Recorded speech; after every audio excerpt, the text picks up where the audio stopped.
volia posar de relleu la importància de la senyalització i la qualificació dels continguts, sigui ja a la televisió lineal, la televisió normal, o sigui en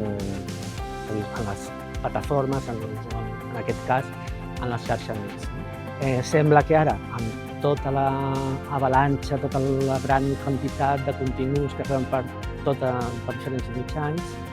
la qualificació dels continguts sigui una cosa que no tingui tanta importància.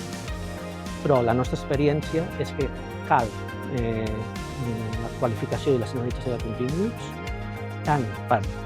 protegir el que són els menors d'edat de continguts que no haurien de veure, com per informar als tutors, pares, mares, de quina és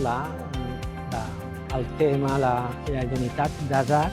que ha de tenir un contingut concret. Això que tant es troba a faltar, per exemple, en xarxes socials, es troba a faltar en YouTube, per exemple, en plataformes d'intercanvi de vídeos, crec que és un valor que no només no ha de desaparèixer, sinó que s'ha d'estendre a tots els nous sistemes, a tots els mitjans de transmissió de continguts.